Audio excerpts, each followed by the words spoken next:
రైతు రుణమాఫీకి,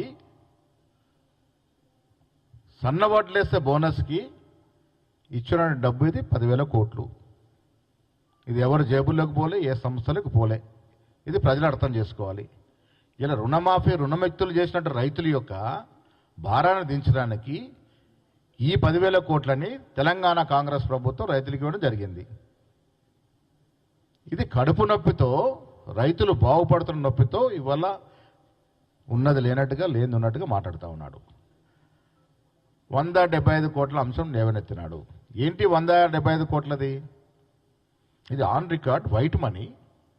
ప్రభుత్వం టెండర్లు పిలిస్తే ఏదో ఒక ఏజెన్సీ కావాలి, ఒక కన్సల్టెన్సీ కావాలి కాబట్టి ఇది ఆనవాయితీ, ఇది ప్రాక్టీస్. ఇది గత ప్రభుత్వం జరిగినప్పుడు ఏదో కన్సల్ట్ ద్వారానే మనకు లోన్స్ వస్తాయి.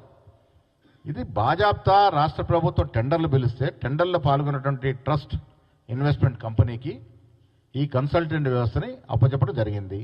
దానికి అదనంగా 175 కోట్లు వైట్ మనీ ప్రభుత్వం ఇచ్చింది. దీంట్లో ఏదో జరిగింది కుంభకోణం. ఎక్కడుంది నాయన కుంభకోణం దీంట్లో? ఇవాళ ఇక్కడ అంత వాల్యూ లేదంటాడు ఆయన గారు. అమ్మకానికి పెట్టినటువంటి భూములు కోకాపేటలో అయితే 100 కోట్ల పలుకుతుంది. బాగా చెప్తే ఆక్షన్ చేసి 100 కోట్లకు అమ్మామని అడ్వర్టైజ్మెంట్. రియల్ ఎస్టేట్ కంపెనీల కన్నా ఎక్కువ ప్రభుత్వం అడ్వర్టైజ్మెంట్ ఇచ్చేది. లక్షల కోట్లు, 1000 కోట్లు తగిలేశారు అడ్వర్టైజ్మెంట్ మీద.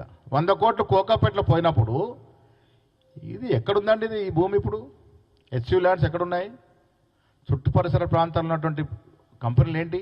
ఐఎస్బి కానీ, ఇన్ఫోసిస్ కానీ, మైక్రోసాఫ్ట్ కానీ, విప్రో కానీ, గూగుల్ కానీ, టీసీఎస్ కానీ, డిలైట్ కానీ, ఏడీపీ కానీ, డిఎల్ఎఫ్ కానీ, యాక్సెంచర్ కానీ ఉన్నటువంటి ప్రాంతంలో ఈ భూమి ఉంది.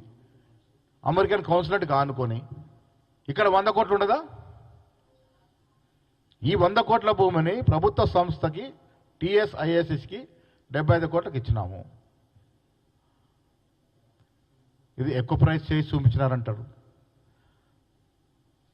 ఇవాళ అక్కడున్న ధర 30,000 కోట్లు పలుకుద్ది కాబట్టి 10,000 కోట్లు బాండ్స్ రూపంలో ప్రభుత్వం తీసుకుంది.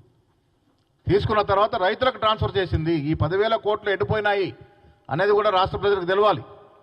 ఈ 10,000 కోట్లు రైతుకి రుణమాఫీ కింద ట్రాన్స్ఫర్ చేసింది. మీలాగా 10,000 కోట్లు తీసుకొని దుబారా చేసి విచ్చలవిడిగా అడ్డమైనడికి పంచే పరిస్థితి లేదు. రైతుల శ్రేయస్సు కొరకు దీన్ని బాండ్స్ రూపంలో తీసుకోవడం జరిగింది. దీనిలో కాంగ్రెస్ నాయకుడు కానీ అధికారిని ఒక చాక్లెట్ కూడా తీసుకునే పరిస్థితి. అడ్డం వచ్చినట్టుగా మాట్లాడుతూ ఉన్నారు. ఫారెస్ట్ గురించి మాట్లాడుతూ ఉన్నారు. ఇలా కేంద్ర కమిటీ చూసింది, అక్కడ చిన్న చిన్న బుషులు తప్ప అసలు ఫారెస్ట్ చెట్లు లేవనే మాట. ఏఐ టెక్నాలజీ వాడి బుర్రలోదళ్ళకి సప్పుడికి జనకలు పరిగెత్తున్నట్టుగా, నెమళ్ళు ఉరికెత్తున్నట్టుగా ఎంత ఘోరంగా దీన్ని ప్రచారం చేసినారండి. ఒక్కసారి వెనక్కి వెళ్లాల్సిన పరిస్థితి ఇలా తెలంగాణ ప్రజలు టీఆర్ఎస్ పార్టీ యొక్క 10 ఏళ్ల పాలన ఒకసారి అర్థం చేసుకోవాలి. నేను మీ ద్వారా కేటీఆర్కి ఛాలెంజ్ చేస్తా ఉన్నాను. వేదిక మీరే నిర్ణయించండి. బాజాప్తా డిబేట్ పెట్టుకుందాం. మీరు మీ 10 ఏళ్ల హయాంలో ఎన్ని వేల ఎకరాలు హైదరాబాద్ ఇన్ అండ్ అరౌండ్ అమ్మినారు?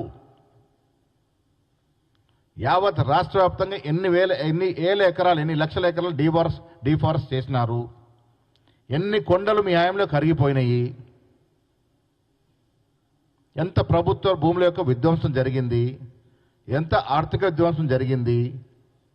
ఇవన్నీ కూడా చర్చించుకుందాం. కేటీఆర్ రా, ఇలా సిబిఐ విచారణ అడుగుతా ఉన్నాం. నీ మీద సిబిఐ విచారణ వేయాల్సిన అవసరం ఉంది. వల్ల యథేచ్ఛగా 10 ఏళ్ళు రాష్ట్ర యొక్క ఖజానాను దోపిడీ చేసిన మీ కుటుంబం. నేను ఆన్ రికార్డు చెప్తా ఉన్నాను, ఈ దేశ చరిత్రలో అత్యంత తక్కువ సమయంలో అత్యంత ఎక్కువ ప్రజాధనాన్ని దోపిడీ చేసిన కుటుంబం ఏదో ఉంది అంటే కేసీఆర్ కుటుంబం. వారు ఇలా కరప్షన్ గురించి మాట్లాడుతూ ఉన్నారు. విచ్చలవిడిగా దుర్వినియోగం దాఖలాలు. ఇంటర్మీడియట్ విద్యార్థులు చనిపోయినారు. ఎవరు నిర్వాహకం వల్ల? కేటీఆర్ అనుయుడైనటువంటి ఒక వ్యక్తికి, అసలు అనుభవం లేని వ్యక్తికి ఇంటర్మీడియట్ హయ్యర్ ఎడ్యుకేషన్ పరీక్షలు దిద్దే బాధ్యత అప్పచెప్పారు గ్లోబల్ రినాల్ సంస్థ. పాస్ అయిన ఫెయిల్ అయిన పాస్ అయిన చూసి కొంతమంది ప్రాణాలు బలిగొన్నట్టు సందర్భం. ధరణి ఎవరికి అప్పచెప్పినారు మీరు? ఒక బుడ్డ కంపెనీ ఫారెన్లో ఊరు పేరు లేనట్టు బుడ్డ కంపెనీకి అప్పచెప్పి తద్వారా ముడుపులు తీసుకున్నట్టు మీరు. అసలు కరప్షన్కి మారిపోయినట్టు కేసీఆర్ కుటుంబము,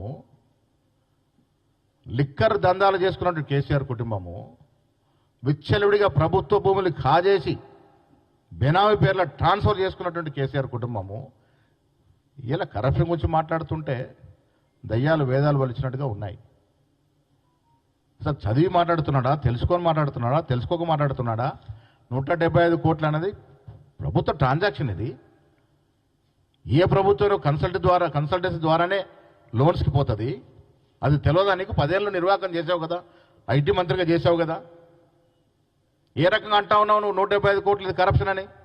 ఏ రకంగా అనగలుగుతున్నావు? ఇంత దిగజాడుతనం ఎందుకు?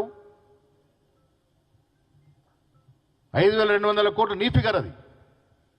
నువ్వు బిల్లి రావుతో కుదుర్చుకున్న ఒప్పందాల ప్రకారం 30% నిధులు నీకు ఇస్తానంటే నేను హైకోర్టు ఆర్డర్ తెచ్చుకుంటాను, నాకు వదిలేయమంటే వదిలేయడానికి సిద్ధమైనావు నువ్వు.